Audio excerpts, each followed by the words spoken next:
Hi, everyone. Welcome to Magic Lantern's first live discussion event. Here we have Stephen Chbosky, who's going to be talking with us about the movie and about his experiences and his filmmaking and all of it. So we're gonna dive in. First, house rules and stuff. We're gonna keep you guys muted unless you are called on for the Q&A. The way you submit for that is we're gonna be using the chat function. The chat is only visible to the hosts, so we'll screen those questions and then we'll call your name and ask you if you want to ask the question yourself directly to Stephen. So we'll do that halfway into the talk. So let's just get right to it. So Perks of Being a Wallflower, it's been 8 years since the film's release. So everyone has grown up. The people that have watched it then, the fans, the Oh, teens. you're right. Yeah, 8 years. yeah, Well, good math. I haven't been paying attention, so that's good. yeah. It's been a while, and so we all remember it then. Rewatching it now, it feels so timeless. Like, how do you feel about the film's impact since then? Like, what does it feel that it's been out for so long and that it's still touching audiences even today with its Netflix release? So, can you just talk a bit about how that feels? Yeah. Well, I mean, look, as just as a person, it's very gratifying to me that it's helped people and that it resonates with people, and that makes me really happy. That's just as a human being. As an artist, it's really gratifying because I made a lot of decisions very early on. I made a lot of decisions so that it would feel timeless. So here it is 8 years later, and that it would feel as fresh right now as it did 8 years ago. You know, movies, if you're not careful, can age like beer instead of wine. And so I make a lot of decisions to make movies age like wine. Wonderful. Yeah. Oh, so this is Kat. She's going to be asking questions as well. So, if you want Great. to go. Alrighty. So I was wondering if you could talk about your approach to adapting a book or musical to film. Since you wrote Perks of Being a Wallflower, how did you approach the process, and what do you think filmmakers do wrong when they adapt books? Well, my process was, I started with what I would consider a kitchen sink draft. Okay, with the kitchen sink draft, my first draft was 212 pages long to make your professors like go, it was, and what ultimately, if I had filmed, what ultimately was left in the movie was 96 pages. So what I did was I wrote whatever I thought a fan of the book would want, including myself. And then I took 3 months away from it or whatever. And then I read it and went, huh. And little by little, it's amazing what wasn't interesting. Like the Ohio cousins, not interesting. Going to, Paul Rudd, the teacher's house, not interesting. The grandfather, like all these characters that it just started to present itself that the three main friends right behind me, those three, and the immediate family, especially Aunt Helen, was the thing that held the movie, that held the story together. And so it was just a process of like kind of taking a huge cauldron of soup and turning it back into a bouillon cube. That was my process. The other thing that's really helpful, and it dovetails into your second question, the key with the key of it's like understanding maybe the rules is the right word, but at least I would say the impact that each artistic medium has on the audience or the reader. Okay, so to me it was a respect thing. If someone's reading my book, Perks, they are in charge of it. They read at their pace. They're making up what everybody looks like. They're making up what everybody, they're really the captain of that ship. And so because of that, I could be a lot more, Charlie could cry a lot more, and there could be a lot more overt emotion. There are a lot of that. You could say how his best friend Michael committed suicide on page 2, and it wouldn't become, a suicide book. That wasn't the point of it, because the audience was in charge of the experience. With a movie, the audience, yes, you can press pause in your living room, but basically they're not in charge. That's what Charlie looks like. That's what he sounds like. There's Sam. This is the music that I chose, etc. And because of that, I wanted every opportunity I could possibly find to put the audience in their own driver's seat. I wanted the audience to finish the sentence for me. There are a lot of ways to do that, some of which is choosing universal experiences, whether it's the school dance or the drive or the this or the that no matter who's watching it, you have you're imprinting your own experience on the moment, and that really helps. And it also helps with brevity, because if we all know what a dance should feel like on some level, then I don't have to spend 5 minutes explaining it. There's something deeper, which is what I would try to do is figure out what is kind of the picture that's worth 1,000 words. What is it? The best example I could come up with, well, there's one emotional and there's one cinematic. I'll do the cinematic one first. Is in my novel, I would say Christmas, when Charlie's having a really tough time at Christmas and he's having a lot of memories and he feels bad without Sam and Patrick, etc. I would say that's probably 40, 45 pages long. And what that chunk is about is he's having a really hard time. He's depressed. He's feeling unhinged. He misses his friends. And in the background, it's a lot of it's about, what Christmas memories or corrupt, like the end of innocence. All these things are swirling around in those pages. So I said, okay, how can I do that really fast? And what I said was, okay, I will show Charlie in church. He lines up for communion wafer. And even if you're not Catholic, you've probably seen it in enough movies that you know what it is. So he takes the body of Christ symbolically, takes it to his mouth, and when he pulls away, it's a tab of acid. And we just went from Christmas to New Year's. We just went from innocence to the end of innocence. We just went, it's one of the greatest things I've ever written. And I can't believe I got a PG-13 rating with it. I really can't, because it's that. So that, it said everything that those 40 pages said, but I said it in one cut. Another thing is, and that's the cinematic. Here's the emotional. As I said before, I could say in the book on page 2 that Charlie is, that my best friend Michael killed himself. And for whatever reason, I understood fundamentally that the reader wouldn't think of it as a suicide book. It's just, they're in charge. But when I did it on page 2 of my screenplay, I was like, well, that makes it a suicide movie for whatever reason. I don't know why. I don't know why it casts such a huge specter over the whole thing. So I thought, okay, you know what? Let me kill like 3 birds with one stone. Let me keep away that information. Let's make him more of a mystery. It's going to make the audience lean in more, kind of try to figure out their own hypothesis about, like, what does he mean hospital? What does all this mean? I've invested you, the audience, into wondering what's up with this kid. I want to know what's wrong with Charlie, what's happening to him. And then when he reveals it, I was like, okay, if he just talks about it, well, then he's a guy that's really good with his feelings, right? But he's not. But if he gets high at this party and then reveals it, well, now he's not feeling sorry for himself. So now we'll feel sorry for him. And I've just put you back in this where I wanted you. And I would say, not only did it do that, but then, because some criticisms early of the story was, why do these seniors hang out with this kid? I said, well, if he confessed that to Sam and then she took on, like, we have to protect him, now no one's going to think twice moving forward about the nature of that friendship.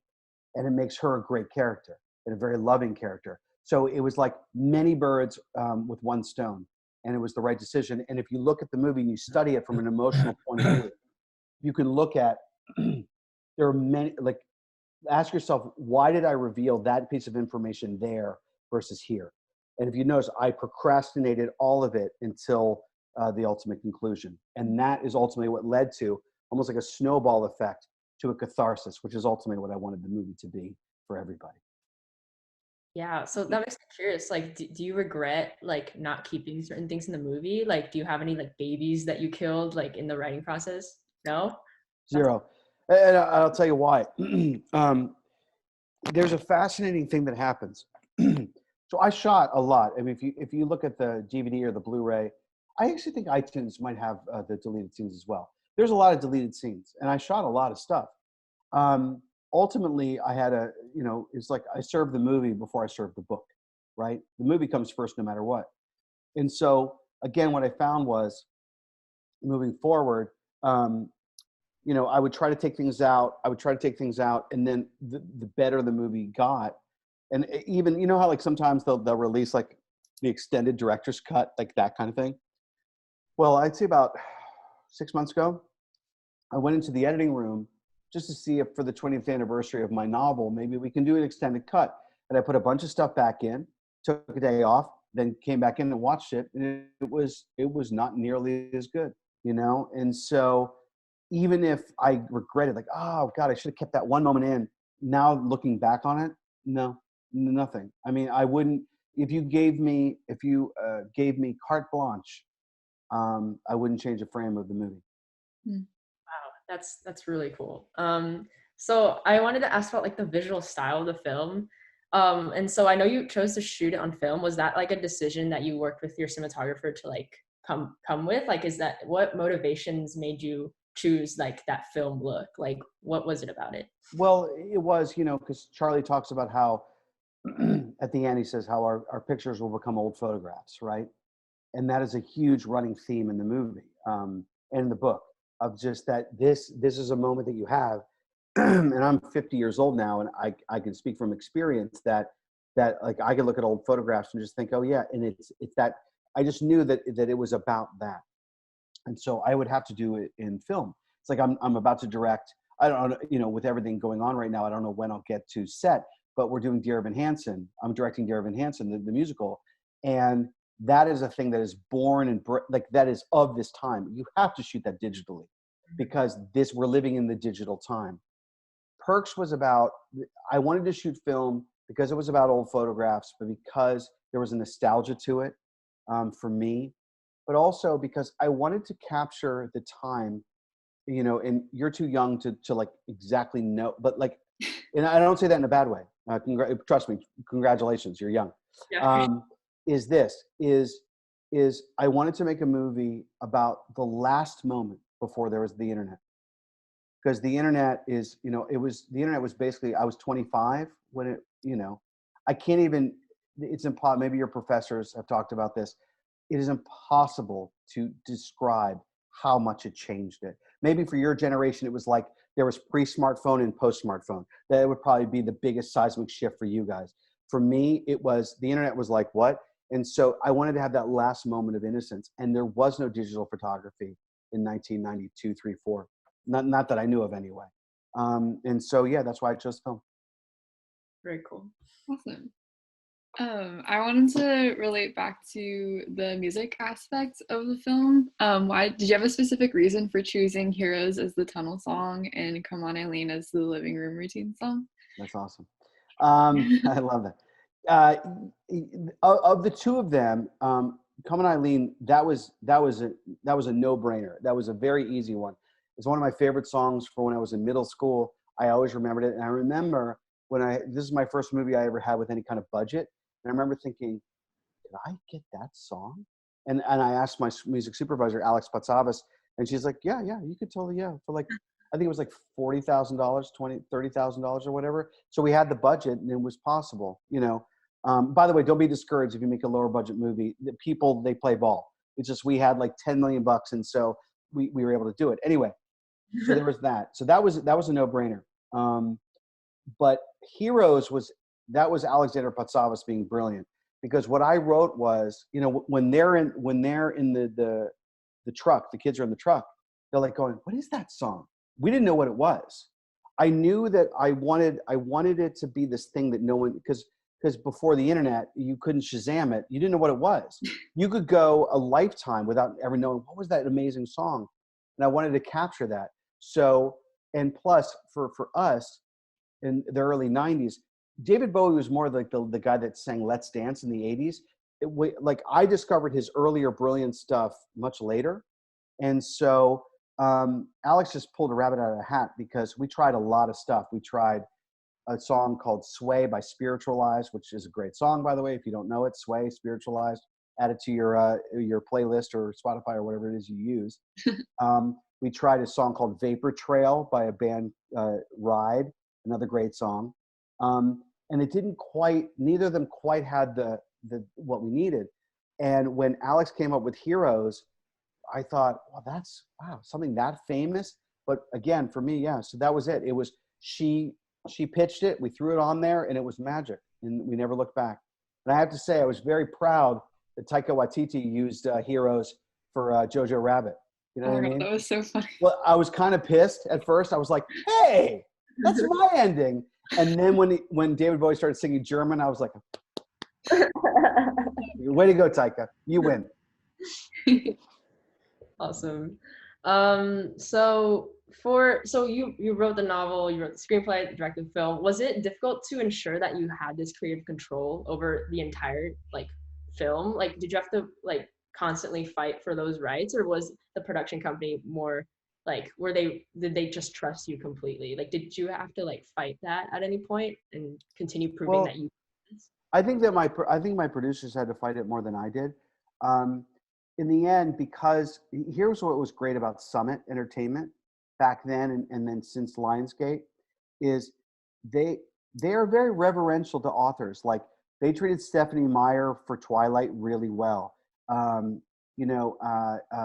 Suzanne Collins for Hunger Games, etc. And so they have this thing that if you wrote the book, they want you to love the movie, because they know that if you don't, and if you're out there going, they kind of screwed up my movie, that your legions of fans will not show up. And so they want you to be happy. The only difference here was that I was writing and directing the movie.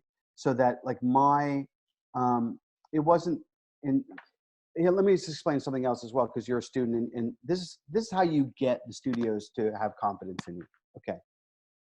Ultimately, people, they want to know that you're competent, that you're reasonably kind, that you have a vision, and that you can inspire other competent, amazing people to follow you. Okay, so for me, I wrote the screenplay off the grid until it was really ready. Okay, and it took a year and a half to do that, off and on. Then I sent it to a bunch of producers, 10 producers. 7 of them said no, 3 of them said yes, and I met with all 3, and then I ultimately chose the producers of Juno, Leanne Halfin and Russ Smith. So, they're Oscar-nominated producers, and they have a wonderful track record. They believe in me, so that, there you go, check that box.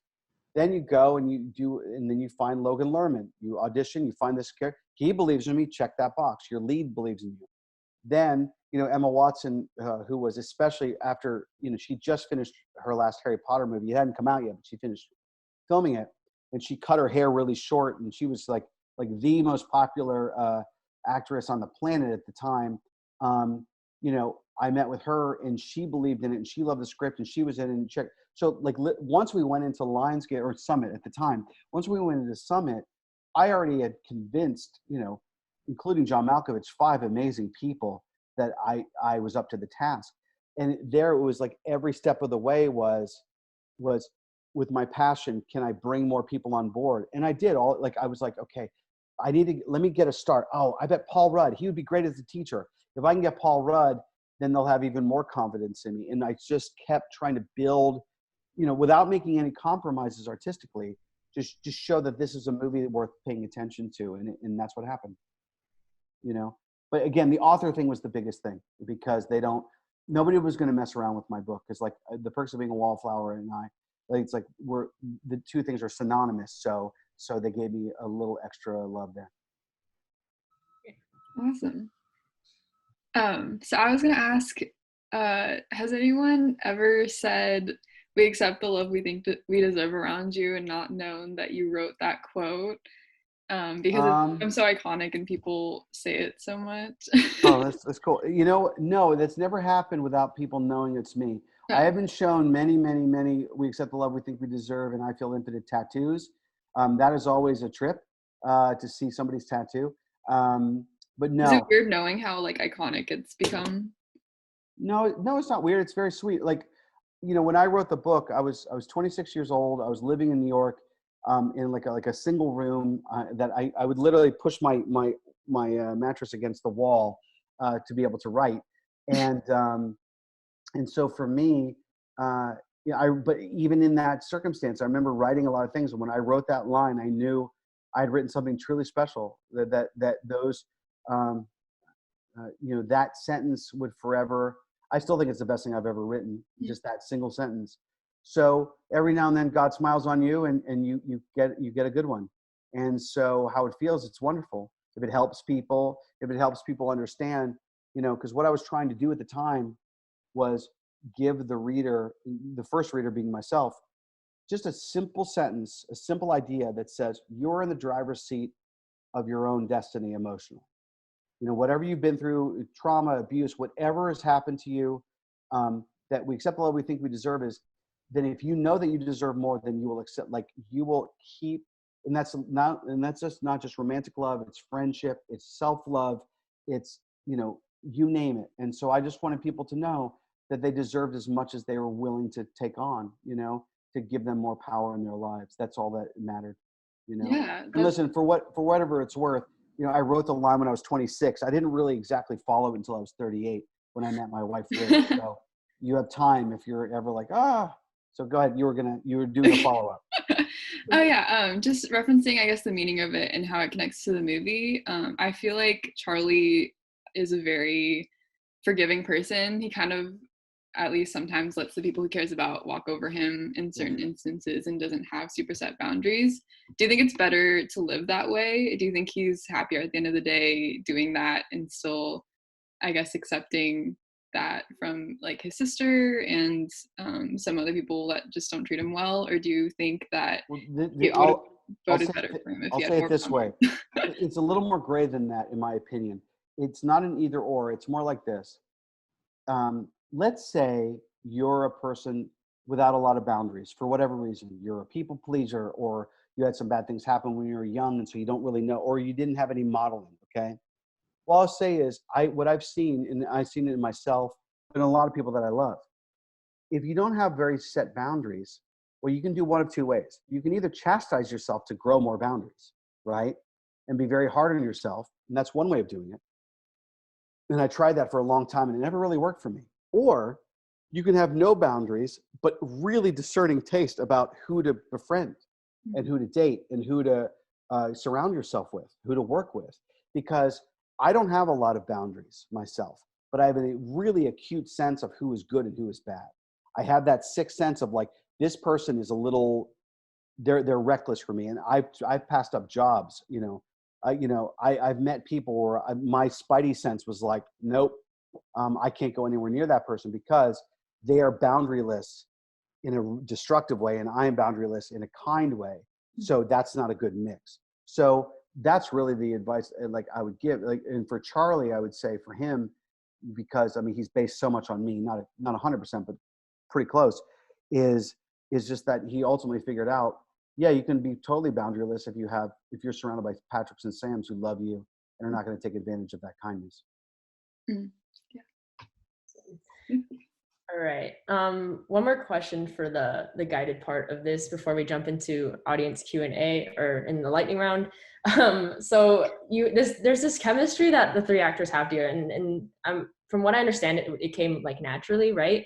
It was kind of like they fostered this together in the casting. In terms of like direction, was there anything that you had to do to translate that like into film, like while you were directing them in these scenes? Like, was it easy, or did you have to like cultivate it so that it shows in the film more?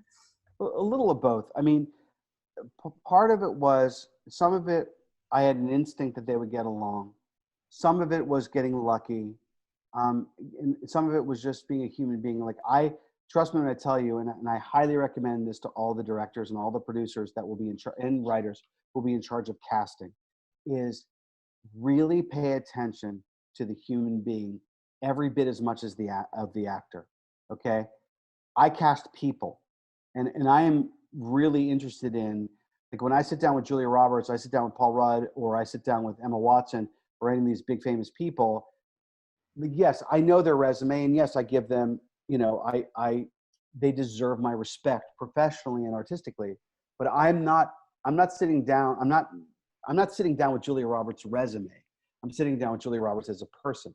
And so I'm always looking for the person, you know? And that goes for every audition. I mean, with Julia's case, I was auditioning, she wasn't. I just want to make sure that she approved of me.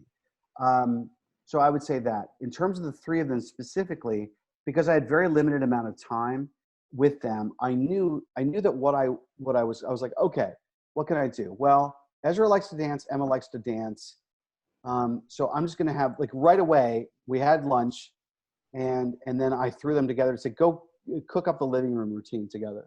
I had some moves. I had some things I'd cut together that I wanted them to reference. And we had a choreographer. But I said, like, there you go. Here's the song. Go at it, right? And so that's what they did. And through dance and the fact that they both love to dance, they bonded, right?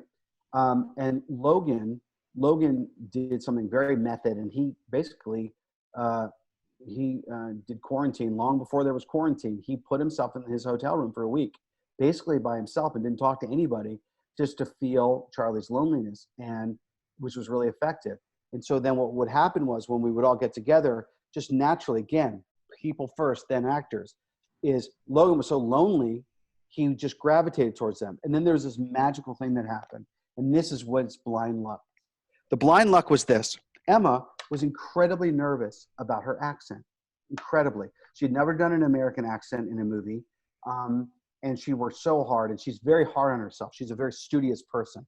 You know, she like went to Brown and Oxford. She's a very very serious person. And so she wanted to do a good job. She put so much pressure on herself. So what we did was we had this one rehearsal. It was me and the three of them in like this room in a hotel. And we were just kind of like doing the thing. And she was so nervous that her accent kept coming in and out, right? And it was like, it was, but when it was on, it was great. I knew it was great, but when it was off, and so she was just so in her own head. And so this is what happened, and this was amazing. Ezra instantly became her big brother because he saw his fellow actor. He's a very sweet person. He saw his fellow actor struggling, and right away you could feel Ezra being, he was so protective of Emma, and that led to like if she had just been perfect day one, they wouldn't have had that extra bit of sauce. And I can't direct that. That's the movie gods decided, you know what? This movie deserves a little extra chemistry between these two leads. All right, we're going to do that. And they were siblings. It was an amazing thing to do, and then as the movie went on and shooting went on and her accent got better and better and better all the time, it's like, I don't know. I'll think back to that first rehearsal and just count my lucky stars that she was having a rough go of it at first, because once she found it, it was really terrific. And also another movie gods thing, and this is again people first and not actors, is that Emma's a wonderfully accomplished actor, obviously in her own right. I'm sure you all know her from Harry Potter and Beauty and the Beast and everything else. But that like fundamentally she's really hard on herself. She wants to do well, and she's so charismatic that it actually really helped her nervousness about the accent and other things, and being in her first post-Potter movie, etc., really helped the idea that Sam was this outsider. You know what I mean? Because usually someone that amazing would be like the popular person. But it always really helps, and I always love it when actors embrace their roles as their own autobiography. Awesome. Thank you so much. Kat, should we just go to Q&A, or do you? We were gonna just for a few minutes do some like lightning round questions, if you're okay with that. Sure, lightning. Let's. Okay. just real quick. So in the movie, Sam says music sounds better on vinyl. Do you own the film soundtrack on vinyl, and do you collect them? As a matter of fact, I do. I can show you because we're in my office. There's all my posters. Mm-hmm. Here, I'll show you. Here is the vinyl collection A and B in that corner. Mm-hmm. I even had this custom made. Those are all of my singles. I don't know if you can see that. Whoa. Yeah, there it is. And all my, yeah. So anyway, yes, I have many copies of the soundtrack on vinyl. Do you have the green pressing? Yes, I have many copies of the green pressing, of course. And then do you know what Myers-Briggs personality types are? No, what's that? Oh, okay. It's like a personality type thing. I was going to ask if you knew what yours was, but it's okay. I don't know. Nice guy. If that's a category, that's me. What's your favorite album of all time and favorite film of all time? Album of all time, it changes. I love Bruce Springsteen's Born to Run. I love Pink Floyd's The Wall and Dark Side of the Moon. I love the Beatles, kind of anything after 1965. And modern stuff, I mean, I don't know. It's funny. Albums aren't really a thing so much anymore. Maybe they're making a comeback. I don't know. I love Coldplay, Rush of Blood to the Head. I really love, there's one from 2009. I'm crazy about this album. Wolfgang Amadeus Phoenix by the band Phoenix. I love that. Super good. I love it. Oh, it's so good. It's so brilliant. Yeah, I'd say that. And now, it's funny is now the albums that I collect more than anything else are soundtracks. I mean, Dear Evan Hansen, of course, being one. Hamilton is incredible. So yeah, I mean, but I don't know, Desert Island, probably Born to Run, Bruce Springsteen. That's a good pick. It's a good one. So two more. Do you believe in love at first sight? And what's your favorite pie flavor? I do believe in love at first sight. Favorite pie flavor is chocolate delight. My mother made this thing when I was growing up, and it's the greatest, most amazing thing ever. So you don't know it, but I can quickly say it is whipped cream, chocolate pudding, cream cheese, and a nut crust or a regular crust. It is the greatest thing you've ever had in your life. That sounds amazing. It's quite good. Quite good. All right. Okay, so Kat, which question should we do? Let's do. Oh yeah. So let's do the one from Cod. By the way, Kat, I must give you a nice compliment on whatever it is behind you. That is the most colorful pattern. I don't know. Is that a bedspread? What is that? Oh yeah, this is my blanket. I usually don't make my bed. But it's so tall. I was like, I think that's a bed. I sleep with like 3 pillows. So those are all the pillows under. I was like, wow, that is one lumpy ass bed. Okay. Yeah, it is a lumpy ass bed. I usually don't make it, but I was like, I can't see him, or he can't see me being messy, so I'm gonna like make it. That's really funny. Well, great job. Thank you. It's very fun. All right, Katja, I'm gonna mute you so you can ask your question. Great.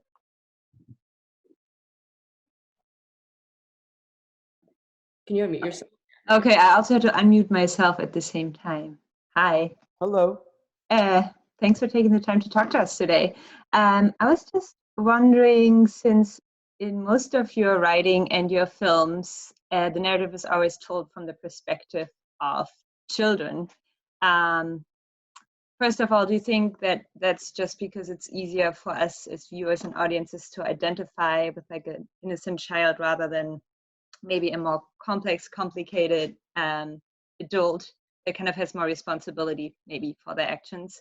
And also whether you would ever imagine writing a narrative story or making a film from the perspective of an adult? Right. Well, I it's a wonderful question. I don't really know what gravitates me towards young people as much as I have. I mean, I have done adult things. There was a show I did called Jericho for CBS years ago. I wrote the pilot for that. And that's almost exclusively about like the youngest people are teenagers. And so that's about older folks and adults. But I just have a feel for it. It's something that I find very interesting. I love how powerful, I'll just say this. So I'm 50 years old. 90% of my favorite music I discovered before I was 22. 90% of my most indelible movies I discovered before I was 22. And for whatever reason, and it'd be fascinating to know this sociologically, why this is true, is I just, the movies that appealed to me then, they appeal to me almost the same way now. And so when I think about just wanting to like help young people when they're young, help them when they could use some of these lessons or use some of this, the benefit of my experience. There's a certain kind of altruistic thing to it of if I can create a movie that can help somebody through a really rough time in their life, that's great. And also I happen to have a feel for it for whatever reason. I don't really know. I mean, you're absolutely right. Most of what I've done is about young people, even though let's say like Beauty and the Beast, I mean, technically they're, writing that screenplay, technically they're all, other than Chip, they're all older, but it's for children and the lessons are for young people. So I don't know, something I find fascinating. All right. Thank you. Awesome. Let's go to Allie. I'm gonna unmute you and you can ask your question. Hello, Stephen. Hello. Thank you again for choosing to talk with us. I'm a huge fan. Thank you. To not sound super crazy, I watched your movie every day for a month when it first came out. I'm a huge Really? Oh, yeah. Wow. It drove my parents crazy, so they can. Good. That's That's hilarious. My question is, what's the biggest piece of life advice you have?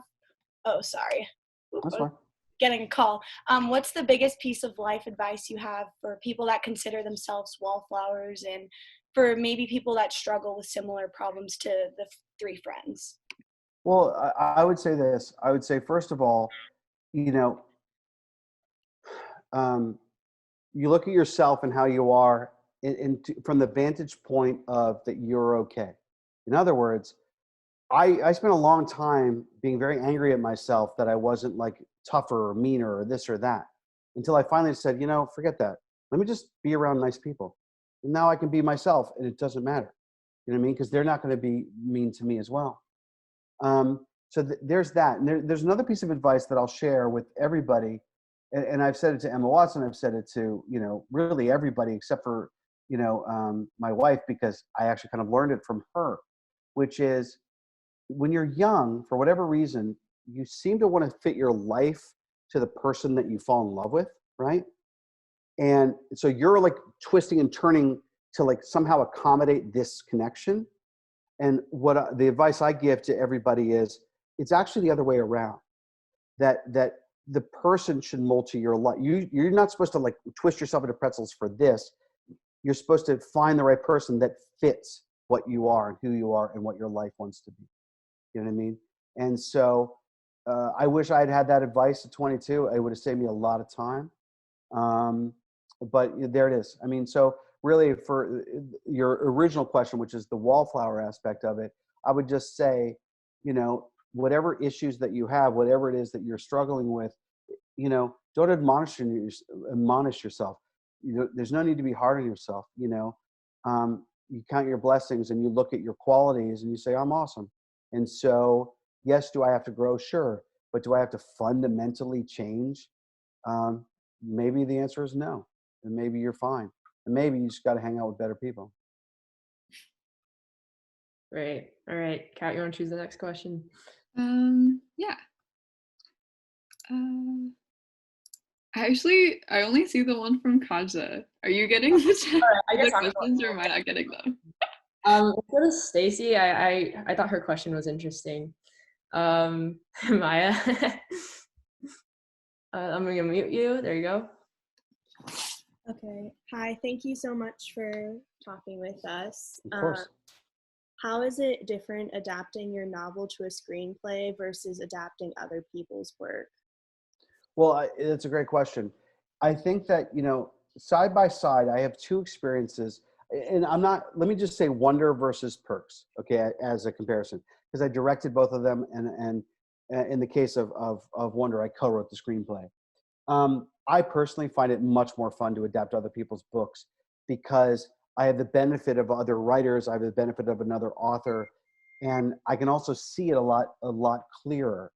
A good example is I have like 22 minutes of deleted scenes for Perks, and I have like 4 minutes of deleted scenes for Wonder. So much so that we didn't even include it on the disc or anything, or on the digital release. It's like there wasn't enough there to even make anything of.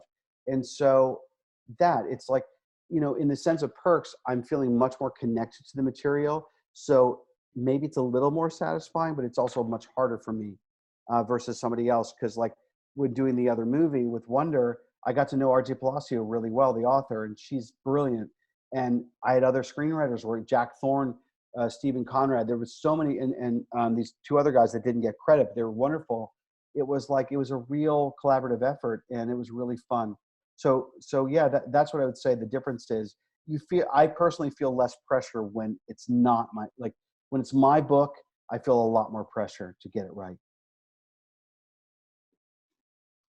Awesome. All right. Next question. Go ahead, Kat. So I will unmute Julia, who has a question. So I am on the autism spectrum, and I just want to say this movie was very inspiring. How have you used this movie to help others who are on the autism spectrum? I didn't hear the second part of your question. What was the second part? Autism spectrum. I can't. All I could hear was autism spectrum. It's all. How have you used this film to help those who have autism? Oh, how have I used the film? Oh, I see your question. That's wonderful. Thank you. By the way, I love your virtual background. It's fantastic. The minute I saw it, I just smiled. I remember shooting that very well. Anyway, so it's interesting that you asked that question. When I wrote the book, I remember Charlie's voice just came from, like, it just came out of me. I just started writing one day, "Dear friend, I'm writing to you because she said that you listen and understand," and it just happened. And what's funny is in part one of the book, I never really knew, like, that voice, the way that Charlie relates, the way that Charlie speaks, it just happened. I had I didn't think of him in terms of having like autism or Asperger's or being on the spectrum or having any kind of social anxiety or whatever. It just was Charlie. I just thought of it. And what has been really fascinating over the years was having so many people see themselves in Charlie and in terms of what he's going through. Some people who struggle with, let's say, depression or some kind of a mental illness, they relate. Someone like yourself who's on the spectrum and that you relate. I think that it's just like ultimately that although I didn't design the book or the movie to specifically speak to folks with autism, it was all covered because there was something about Charlie. He's just a pure person, and what he was feeling was authentic, and that was it. And so yeah, that was it. So it wasn't. Trust me when I tell you, it was very instinctive. I had no master plan. I just wrote honestly about what I was feeling, and it came out the way that it came out. But I'm glad that it helped you. That makes me so happy. Thank you. Great. Surim, are you on? I'm going to unmute you so that you can ask your question. There you go. Hello. Do you want me to ask the casting one, or do you want me to ask a new one because you already talked about casting? Let's do a new one. Okay, sure. I was wondering if you could talk a bit about writing movie musicals, because you've done Rent as well, and now you're doing Dear Evan Hansen. So how is that different from adopting a book? Because musicals inherently have a different format. Yeah, musicals are, I can tell you, having done so many different forms, the hardest thing in the world to do is a live action musical. I don't know, it is, especially in a movie, it is, oh my Lord, it is it's a unforgiving structural nightmare. But when you get it right, it is magic, and anybody that's written a great show on Broadway or they have the utmost respect, because I know how hard it is to blend that. The trick is, the best allegory or analogy that I can make for musicals is, I think it's almost like akin to like an action movie, but instead of an action set piece, it's a song. If you think about The Matrix, it's one of my favorite movies of all time. I don't know if it means anything to your generation or not, but I love the movie The Matrix. So you think about that, it's like, okay, and now we have this incredible set piece, and then we learn a little bit about Neo, and now we have an incredible set piece, and the thing is, this has to be right, but this has to be right. And so it's like this. There's a lot of this. The trick is, in my opinion, is having really great characters, having really relatable characters helps. And in terms of musicals, Dear Evan Hansen is going to be the big test, because Dear Evan Hansen is, because it's inherently, I don't know if you know the show or if you've seen the show, it's dramatic. It basically takes place in living rooms and bedrooms. There's no fantastical element the way there is in Beauty and the Beast, or even a performance element the way there is in Rent. I mean, Rent, Mimi is a dancer, Roger is a singer. There are some excuses to be doing this. With Dear Evan Hansen, there are no excuses. So we're trying to find this new language. I'm very excited to try it. Awesome. All right. So I'm gonna give the floor to Ashley. Okay, go ahead and ask your question. Hi, thank you again. So how would you describe the relationship that you have with your pieces and your work, like specifically with The Perks of Being a Wallflower? And do you think that relationship or that dynamic changes over time? Yeah, you know, it's people say that it's like having children. You can't choose a favorite, you know. And there are things about everything that I've done that I love. There are things about everything I've done that have sometimes difficult memories. Like you remember that month that wasn't working. You remember that bad cut that really just lost the audience. So it does change over time, you know. Perks now, you know, I was 26. I thought of the title when I was, excuse me, 21. And I thought about it for 5-6 years. And then I wrote the first draft of the book. And then the second draft, and I published the third. And when I look at it now, it's so interesting. It changes as I change. It's, you know, and my relationship to it. Like, I'm really glad, for example, that I made that movie before I had children. Now I have 2 children. I have a 7-year-old daughter and a 5-year-old son.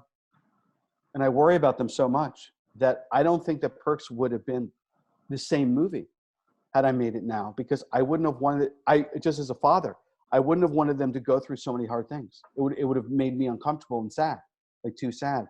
So it just changes as life changes, you know. And the one thing that I'm really grateful for is to look at all the work, my entire body of work. And I am very, very proud. I am very, very proud the fact that like it all has inherent integrity. I didn't write anything to be cynical, and I didn't write anything to just like make a buck. I was trying to do something, even if it didn't all the way succeed. The intention was there, and the integrity was there, and that is kind of a forever constant. I am very proud of that, including my new book, Imaginary Friend, that came out last year. It's like, you know, I'd never written a horror anything. I'd never written an epic novel, but like I gave it everything I had. So I'm really proud of it. Cool. I'm gonna move the floor to Ryan, who has a question about like writing a novel. Ryan, let's see if you can. All right, I guess you should probably. Kat, do you have anyone or? Yeah, Mia looks like she has a question. I'm gonna try to unmute her. Okay, go ahead. Hi. I had a question about the character of Sam in Perks of Being a Wallflower. So, you know the manic pixie dream girl archetype? Yeah, I first heard that referred to from Eternal Sunshine of the Spotless Mind. Is that where it was kind of? And go ahead. Yes, I've heard the term. Yeah, so it's basically, yeah, like a female character that has like a bubbly personality and kind of like exists to enlighten sort of the male protagonist and sort of like offer him some life that he didn't have before. So do you see Sam as fitting into that archetype at all, or do you see her as like something different? She's probably somewhere in between, I would imagine. You know, when I wrote the book, for all I know, I contributed to the Magic Pixie Dream Girl iconography, for all I know. I have no idea. When I wrote Sam, here, I'll put it this way. Sam, the scene I'll always talk about with her is the favorite scene I've ever written in my life, and I don't think I'll ever write a better scene. It's the scene where she decides to kiss him because she was sexually abused by her dad's boss. And so she has this decision to make. The decision is, do I just protect others with what I know of the world, or do I go down a very dark path? For years, she went down a dark path, and now she's turning it around. That's who Sam is to me. Whatever part of her accepts Charlie or thinks Charlie is cool or whatever, it's not nearly, that's not where I was really coming from. Where I was coming from was that decision, that she had the power to make it, and that she was going to ensure that, like, and to think about it from Charlie's point of view, like, you know, who he was abused by his aunt. He doesn't know that yet. He doesn't remember that yet.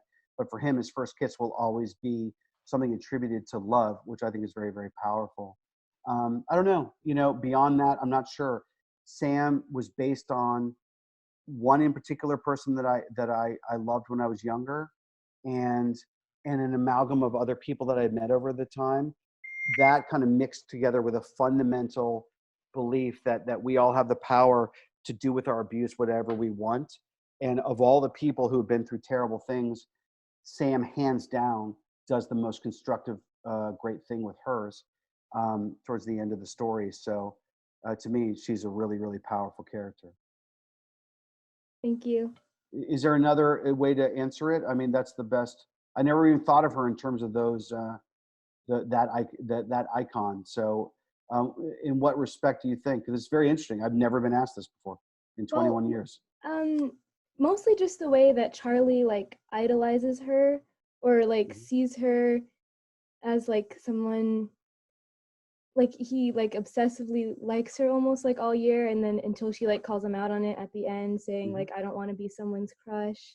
Yeah, that whole dynamic. I will say this, you know, being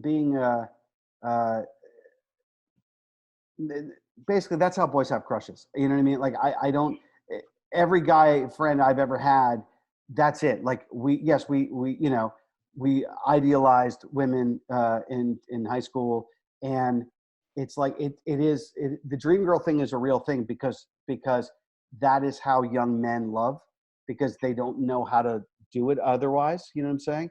Or at least like, you know, nice ones.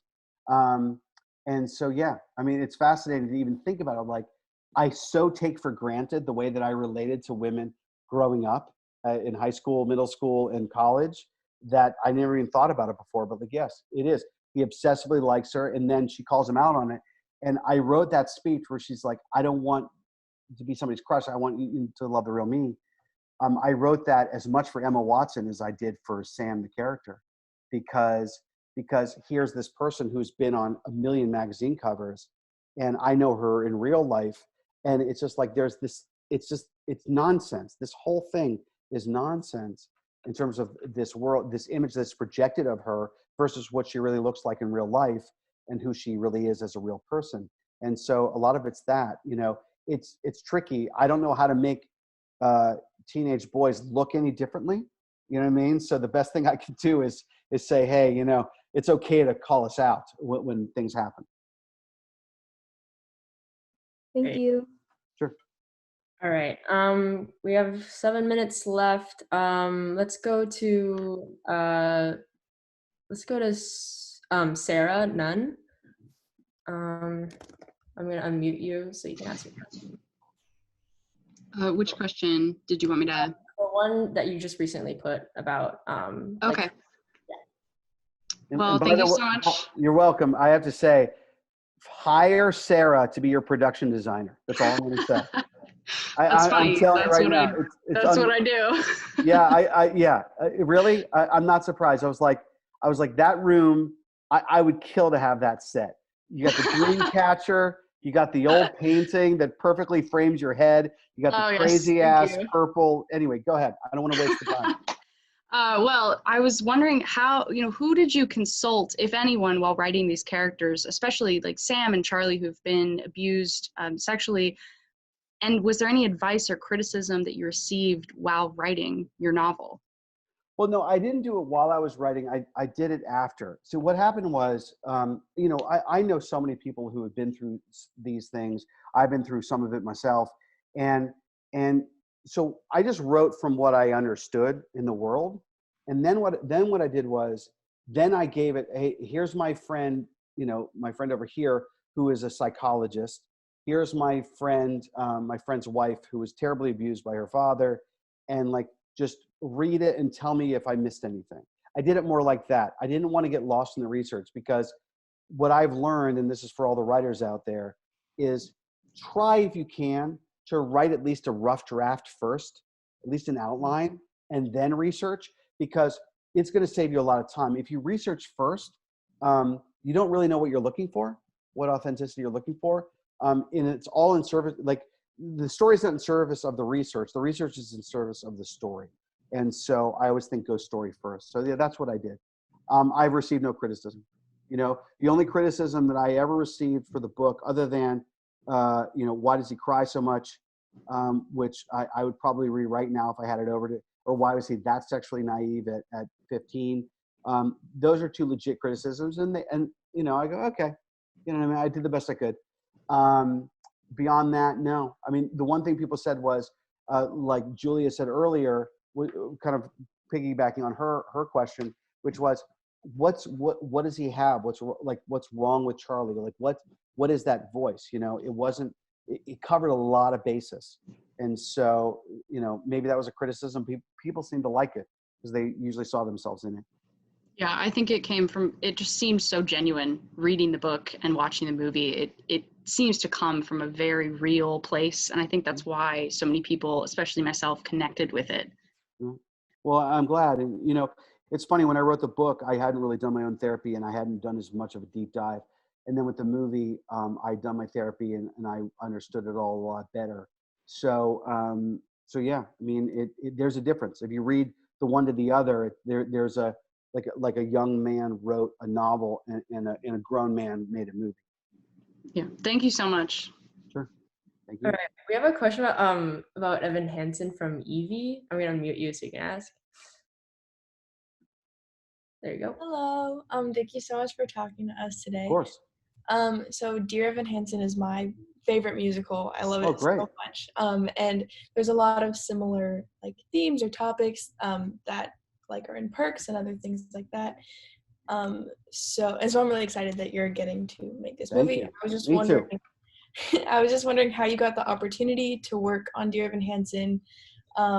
If there's anything that you're looking forward to or any difficulties that you foresee coming other than the whole quarantine situation at home. Well, you know, thank you for your question. You know, I went after the job like I've gone after other jobs. I remember seeing it on Broadway. I just had an inkling. I was in New York for my book and I was like, I think I should see the show. I don't know. It's like a sixth sense said, go see this show. So I saw the show and I really liked it. And my first instinct was, I want to help this book writer figure out what this movie is, because it's a great stage show, but it's not exactly a movie. The way he wrote it was very for the theater. And it doesn't translate. It's not one for one. It's very, very complicated. And so that was what originally drew me to it. Then I had a nice meeting with Mark Platt and Adam Siegel, the producers, and we just talked generally. And I said, hey, I love this thing. And then, believe it or not, I bumped into Adam at a party, and you know, we basically shared a drink. We talked, and I said, I really love this thing. He's like, all right, you know, let's see. So they brought me in, and with Universal Pictures, and they're doing it. I said, look, I've literally spent the last 10 years of my career either writing musicals or writing and directing sensitive portrayals of young people. And I am the literal prototype, you know, and I want to do it. And I was kind of like, all right, you're hired. It wasn't, I mean, it wasn't, you know, I didn't have to jump through a lot of hoops. I had a lot of meetings, but I never felt like I was particularly on the spot, you know, one way or the other. It was that. And the challenges are, like I said, it's going to be a brand new kind of movie musical. We've never seen anything quite like it. There are no real numbers other than Sincerely Me, or I guess You Will Be Found because of all the mosaics and stuff like that. It's a lot of living rooms, it's going to have to be very artistic without being very showy. And that's going to be a really tricky line to walk. But I say before COVID hit New York, we had a big reading. It was Ben Platt and this bunch of other people. And I think it's going to be really special. The screenplay that Stephen Levinson wrote is amazing, and I'm really excited about it. Oh, I'm super excited too. I thought the exact same thing when I saw that you were directing it. I couldn't think of anyone who fit better. So very excited. Thank you. I appreciate it very much. All right, Kat. Should we take, or I guess it's 4. That's fine. If you have to leave, what I will say, I have like a 3-minute thing to tell you all when we're done. I have a little bit more time if you want to go, but if you you know, whatever you want. Yeah, should we take more? So sure. Yeah. Would you want to say your 3-minute thing first, or? Yeah. You said you had something to say, or? Sure. Yeah. Here, I'll throw this out to you all. It's hard because I can't see everybody's face, and a lot of people their videos are blacked out. I can't really see a show of hands, but I'm assuming there are a lot of writer-directors on this line, and it really applies to everybody. It applies to writers, applies to directors, and it's something I've shared with many people, and I share it with you, and it's like kind of a 4 or 5 step plan, but how to come up with your great idea, and here it is. If you want to type, I won't be offended. If you want to just, you know, put me in the background and type. And it's this. Step number 1 is to write down every idea that you have. Literally every idea. If it's a page long, fine, a paragraph, a single sentence. I've always wanted to do my version of, let's say, The Perks of Being a Wallflower. Whatever it is, just write it down. That's step one. Step two, you take that PDF document and you register it with the Writers Guild of America East, wgaeast.org. The reason why the East gives you 10 years, the West gives you 5. And it's not about saving money nearly as much as 5 years, people forget. 10 years, it's harder to forget, okay? Just to protect yourself. Step 3, share that document with like 5, 7 people, no less than 3, no more than 10. Don't dilute it. Just people that whose taste you trust, people that are on your side, people that want you to succeed. No frenemies, no boundaryless people in the wrong way. No competitors that want you to fail. People that are on your side whose taste you trust. And step 4 is you sit down and you listen to them. And this is why I offer these 4 steps, and they're very important. And I've seen this change careers, so I highly recommend you do this. Okay, so you can see here's this, and let's pick another thing.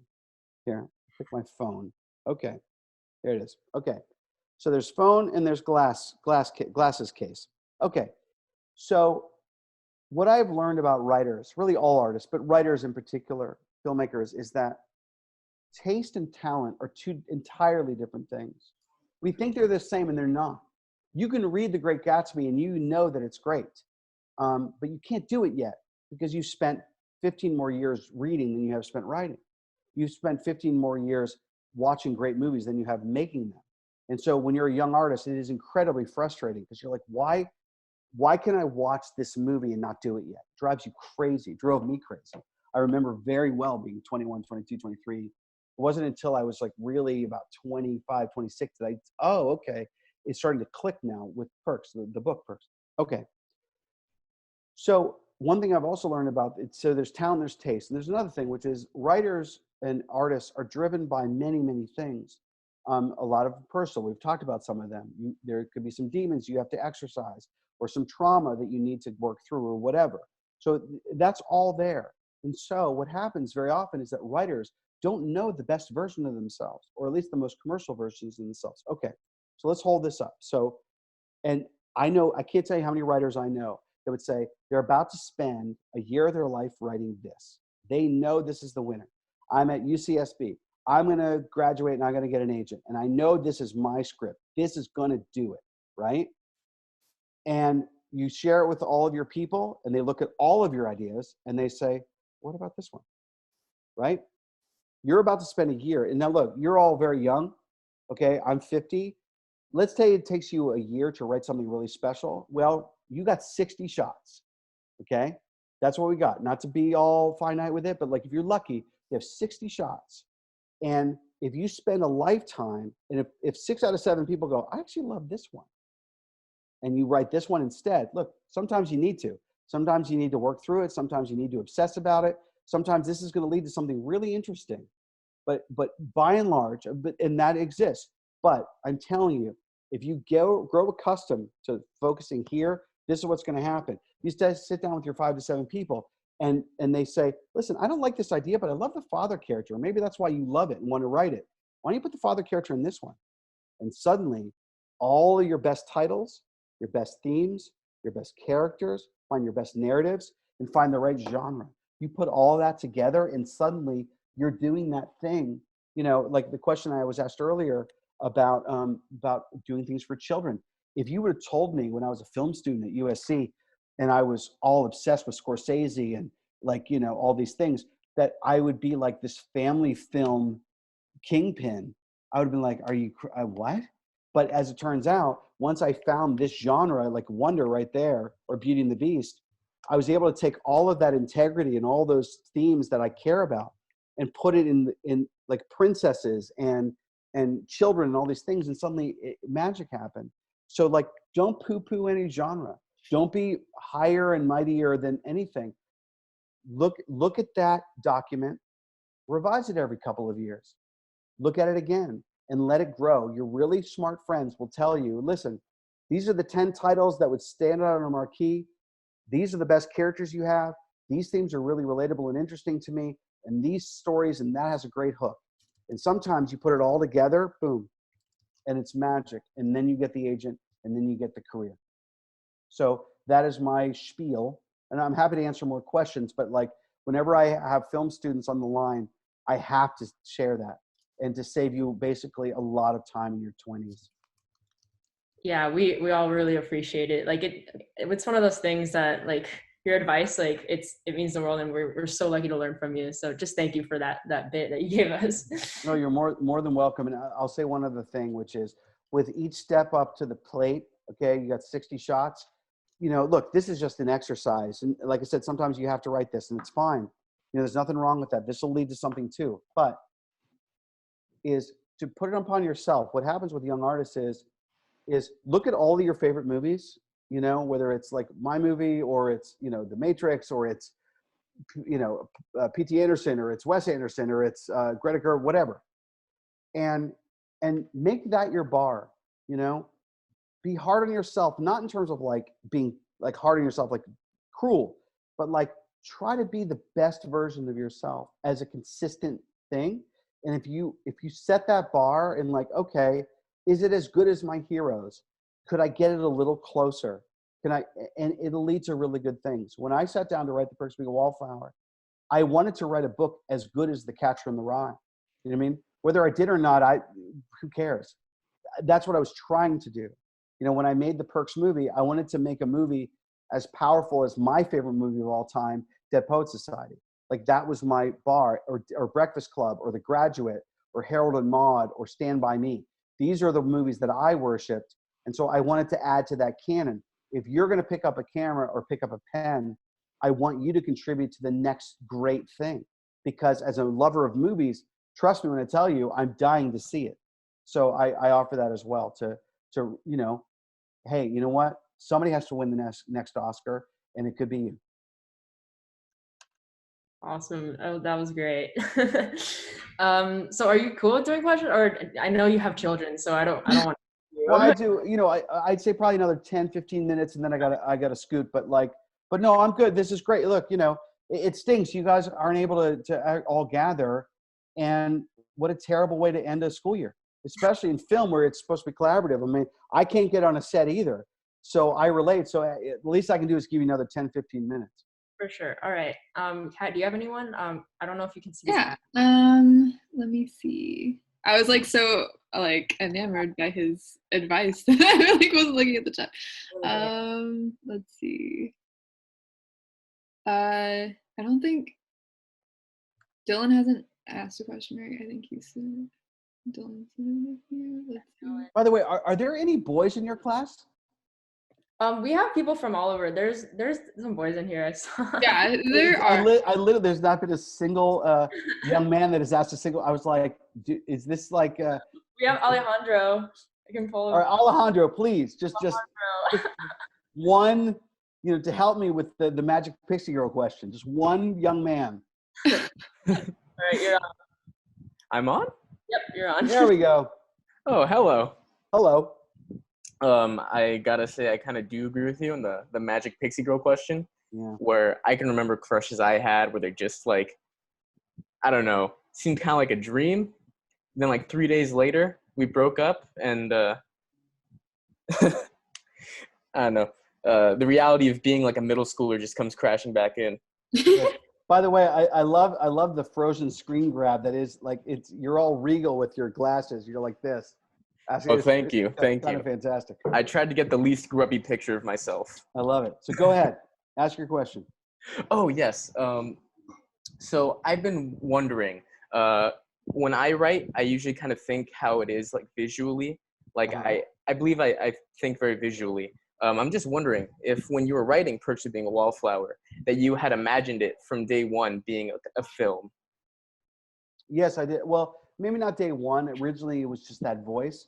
I tried it as a screenplay a few times before I successfully wrote a draft of the novel. So yeah, it was always there. My training is in movies. It's not in literature, like novels. So yeah, 100%. You know, I actually wrote when I did my third draft, I actually wrote some specific images just so I someday could film them. So yeah, the one thing I will tell all the screenwriters, if you're not looking to direct as well, it's really, really helpful to look at imagery, to read screenplays, not from writer directors, read screenplays from like let's say The Usual Suspects is a really good one, where Chris McQuarrie did not direct the movie, Bryan Singer did, and to see how images can be described in a movie. Because trust me, as a director that has sent screenplays all the time, I'm always looking for, what can I shoot? I got it, so thinking visually really, really helps. Thank you. I really appreciate it. Sure. And also, by the way, imagery. You don't necessarily have to do all the shots. Like, directors usually choose their own shots. Like, sometimes if you really see it clearly, just say like, we move close on blank. You can totally do that from time to time. But that's not really what you want. It's really about make me see it. Make me see Elliot in silhouette against the moon on the bike with E.T. Make me see, I don't know, take your pick. I'm trying to think of another one. Anyway, you get the gist. Understood. Thank you. Mm-hmm. Right. There's Kai. Kai has a question. I'm gonna mute him. Right. Hi. First of all, thank you so much for coming and talking to us. I'm like taking notes. I'm very happy with all the advice you've given us for sure. It's been very helpful so far. Sure. You're welcome. But I wanted to say, I found that like I've read the book and I've definitely watched the movie a lot. And I find that like with Perks of Being a Wallflower, I gravitate so much to like all of the characters and all their stories. And I was wondering if you could explain maybe your process for developing complex characters that audiences also like really invest in. Well, I think that for me, it was very kind of you. By the way, I love that you have Iron Maiden on your door.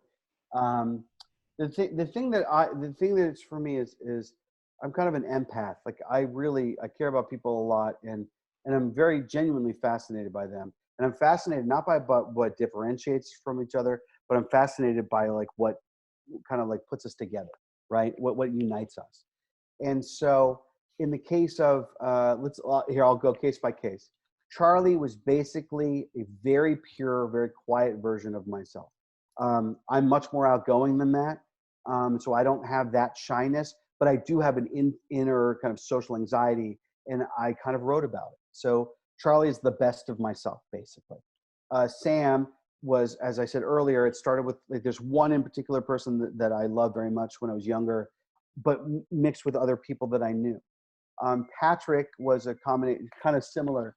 There was a young man that I knew at USC, but then mixed with other things. And again, and by the way, in terms of like Patrick, the fact that he was gay, that was one aspect, but like his sense of humor is my sense of humor. So it's not like everything, the only people that could influence the character of Patrick were like gay men. To the contrary, it's like, okay, like when I was doing the movie, I said, one of my favorite movies growing up in the 80s was Ferris Bueller's Day Off. I love Ferris Bueller. So sometimes a character can come from, I was like, sometimes it's almost like a political statement. You say, I want to make this Perks movie, and I want the Ferris Bueller to be gay. I want the coolest person in this movie to be the gay kid. Because usually, at least in the movies that I grew up with, it wasn't that way. It wasn't like the above it all person was not the gay kid. So I was like, oh, I want to do that, and that'll be interesting because I've never quite seen it that way. Or sometimes it's a line. You look at Mary Elizabeth. Mary Elizabeth was based on, there was a girl, I remember I was in San Diego, and I saw Rocky Horror in San Diego. And there was a stage manager, this young woman who and she was maybe 17, 18, totally punked out. But she was yelling at everybody. She was such a taskmaster. So she was all punk and edgy, but at the same time, she kind of ran everything like an office manager. So I just thought in my head, I didn't even know her name. I was like, I bet 30 years from now, she's going to be running an office and all the punk will be gone, but she'll still be yelling at everybody. It was just like an idea and I love that character. So sometimes it's just, I wonder what that person's like, and it's a curiosity. I can say, in terms of my new book, Imaginary Friend, there's a character named Ambrose, this old man that I wrote, and he came from my observations about what it is to get older, watching my parents, watching my father-in-law, etc. But also Ambrose is the name of my grandfather, and my grandfather died. My biological grandfather on my mother's side died when my mom was about 6 or 7. I never met him. And so in that case, I found that character I created the grandfather I always wished I had, right? I just invented him just to make myself feel better. And so sometimes it's that, like, it can come from anything, any kind of passion, any kind of curiosity, any kind of empathy, any kind of sympathy, or you know, on the flip side, any kind of hatred. You want to write, you know, hatred in the sense of, if you want to make a point, always remembering though that the villain is the hero in his or her story. So you know, so it's all the above. There's so many ways to do it, but the main thing is, it starts with the question you asked is, how can you, right? Which is, have the standard of, I must create those characters. You know what I mean? I will not go without having these memorable characters, because everybody that you see in a movie, hopefully, if you get it right, you could do an entire story about that person. Whether it's Dr. Burton that helps kids all day long, or Aunt Helen and everything she went through, or even the quiet friend Alice, you know, who goes off and steals jeans from the mall, et cetera, et cetera, et cetera. All of it is detail about people, you know, and having just met this group of amazing young people, look, I just met you all. I'll remember, I'll completely remember you. You go, okay, and him and her, and okay, you see it, because we all have these amazing autobiographies. Find what unifies us, find out what makes us unique, and just celebrate humanity. That's how you do it. Great. All right. Awesome. So let's go with Gerard. By the way, you can call on women again. It wasn't that I just We're only gonna do guys now. like, don't, I didn't say it. Because I only see the top. So I'm on whatever view. I only saw like 5 people, and I know there's like 3 boards of it. So I was just like, anyway, go ahead. Gerard, I can't wait to meet you. I didn't realize we were like only so I don't know. No, let's do Gerard, and then just, you know, flip a coin. Yeah. All right, let me unmute him. There you go. So hi. Hello. Hi. Greetings from Spain. I think that the film had a big impact on here in this country, and my question is more about the screenwriting, and it's what made you choose the letter format when writing the book, and did you thought about not following this structure on the film, because the voiceover and maybe following letters is not very cinematic at first? Mm-hmm.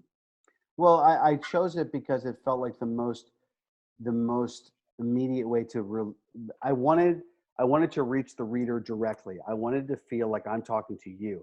So to me, the letters was a good excuse. You know, if you pick up a great first person narrative, let's say like Catcher in the Rye, you know, it's a wonderful story, but like, why do I know all this? So it was like the letters was a way to justify this.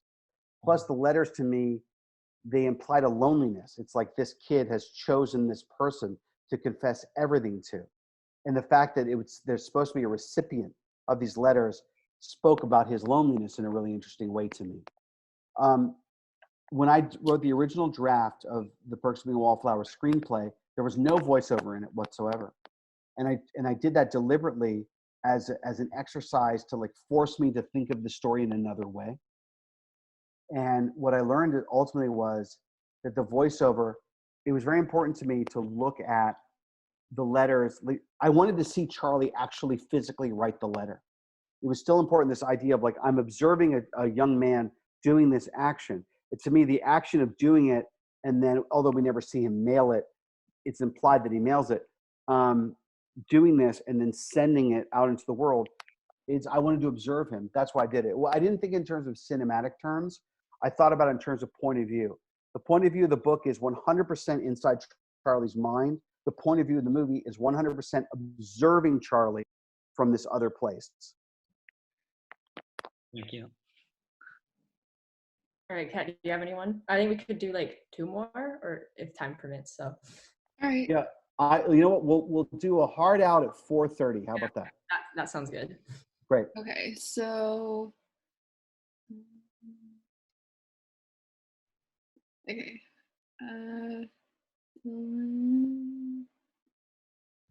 I will unmute you.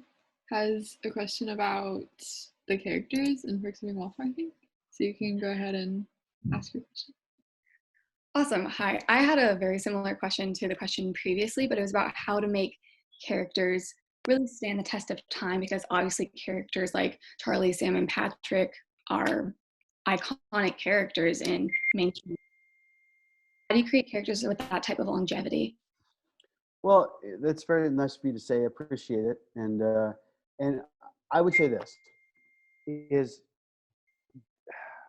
don't get caught up in terms of characters. Don't get caught up into a place and a time, unless it makes them even more universal. Like sometimes the more specific you are, the more, like let's say The Godfather, right? Those are iconic characters, and it's a very specific time and place, Italian American, and they had certain, you know, social norms, and that was interesting. What I would say is, really pay attention to just like the nature of the soul, or the nature of the want, or really the central quality of their character. If you look at the greatest characters ever created, you know, and you're a filmmaker, so I'll speak in film terms more than literary terms. If I say Marlon Brando was Stanley Kowalski, my guess is, even if you've never seen the movie, you can think of him like ripping his shirt off, screaming Stella up into a window. That one moment says everything kind of you need to know about this person, that he is reckless and he's this. But you think about it, it's like, okay, it was set in, I think, the 40s, New Orleans. I think so, 40s, 50s, something like that. You don't think any of that. You don't care about that. You care about, here is this like animalistic person that is completely unhinged. If I say Travis Bickle from Taxi Driver, again, you know, it's a different kind of unhinged. It deals with mental illness and PTSD and being a soldier. If I say Scarlett O'Hara from Gone with the Wind, I mean, I keep going old school, but like, this is the person with the ultimate strength and gumption, a survivor, incredible, or however many superheroes and origin stories. To think about it in terms of, write about timeless things. I remember when I was doing Perks, and I said to David Robinson, and who was our costume designer, and I said to our hair and makeup people, I said, look, I really want this movie to age like wine.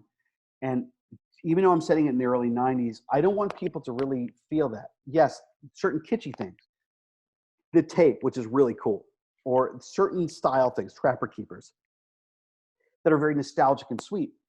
We'll keep those, we'll give it some, but like, I was like, no, I want it to look, if people are wearing blue jeans in the 1950s, 60s, 70s, 80s, 90s, aughts, 10s and teens, and the 20s, then let's put them in jeans, and then it'll age better. Short haircuts for boys. It's like, yeah, sometimes boys have longer hair, but for the most part, like, you know, it stays consistent. Well, there are other qualities that are timeless, you know? There are other things like the neglected child in anything, the poor person, the person that is dealing with this, the person that is overcoming abuse. It's like there's so many stories of triumph and stories of woe, and just study them all and ask yourselves what they have in common. And then, and again, like I keep coming back to, make that your standard. I want to create great characters. Are my characters great? You know, how many romantic comedies have been made? Thousands. How many do you really love? I mean, really, are on your top 10? If you love horror, what's on your real top 20? Like, why? Why are they there? And how can you make number 21? That's your aim. Awesome. Thank you so much. Sure. All right. Lily, I'm gonna mute you so you can ask your question. Hi. You turned off my camera, but it's okay. Yes, but I love the Babadook, so it doesn't matter. Go ahead. Thank you. I don't know what's happening, so sorry about that. Okay. Hi. So I was wondering, because of how important kind of mental health and PTSD and trauma and stuff is to the Perks of Being a Wallflower, how do you capture and develop characters with mental illnesses, and how do you approach that? Someone kind of asked that a little bit before, but just like more in depth of just like that, I guess. Well, I think I'll speak about it in the way that I speak about Patrick, in the same way, which is, you can start like, always to look at every character you go by as the character first, and the thing that they may or may not be struggling with as second. Okay? Charlie, if I said Charlie, you're not immediately like, oh, sexual abuse. That's no. He's a very shy, thoughtful, sensitive kid, right? That's first and foremost. He's earnest. That's first. And then he has these other things. Patrick is an extrovert. He's hilarious. He lays it all there, and then he's gay. So it's like always look at the person first and then the other thing. And when I look at all of it, whatever it is for mental illness, how I'm approaching Dear Evan Hansen, it's the same thing. Like Dear Evan Hansen is not his affliction. He is Evan Hansen.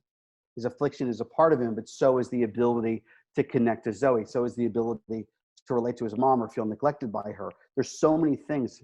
We're not our afflictions.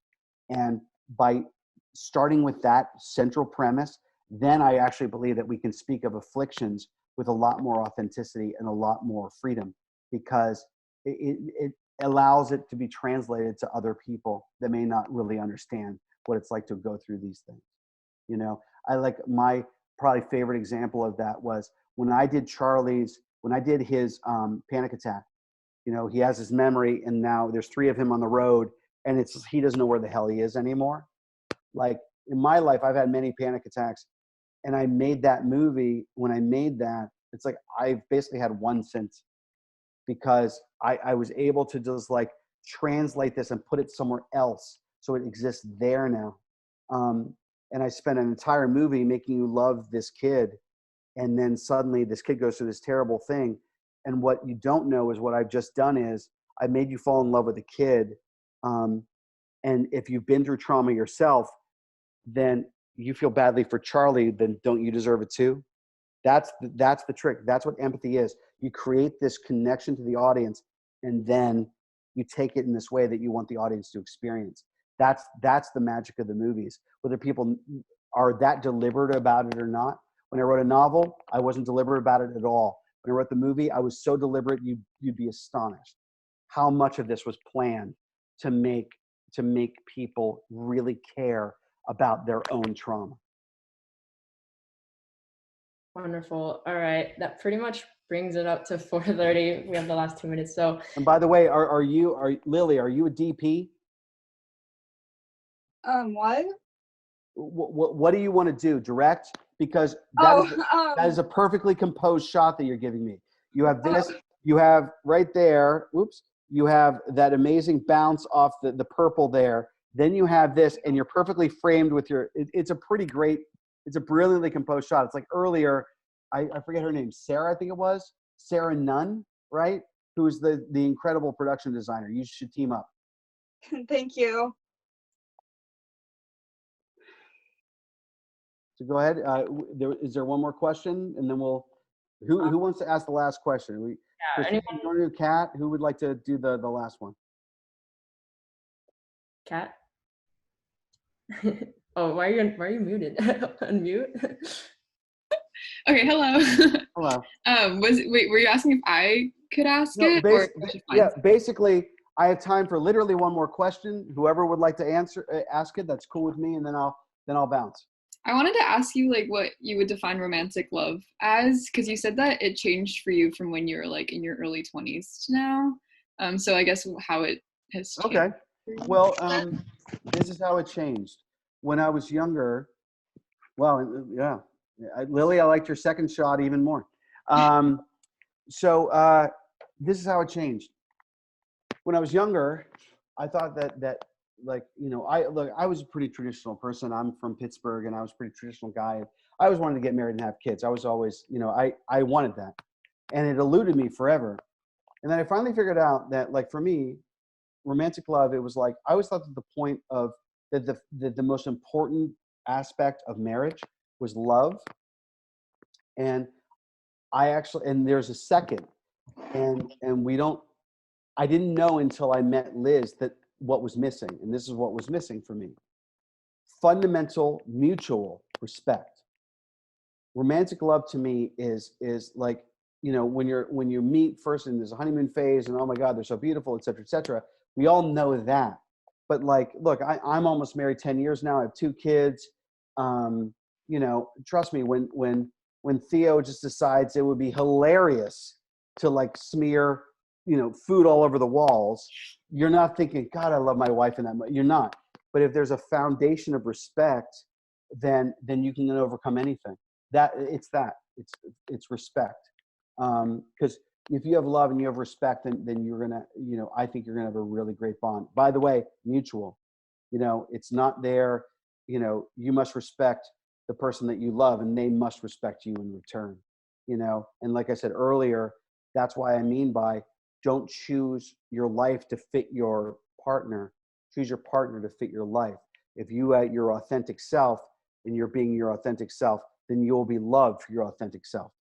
And trust me, going back to my friend, in terms of whatever pixie, whatever, or dream, whatever, is like the foundation is, if I know you, the real you, and from the most beautiful and to the most haunted, but I really know who you are, and you're willing to listen to me, and I'm willing to listen to you, and I know you're doing your best, and I'm doing my best, and we acknowledge this with love, kindness, compassion, then we're going to have a really great life together.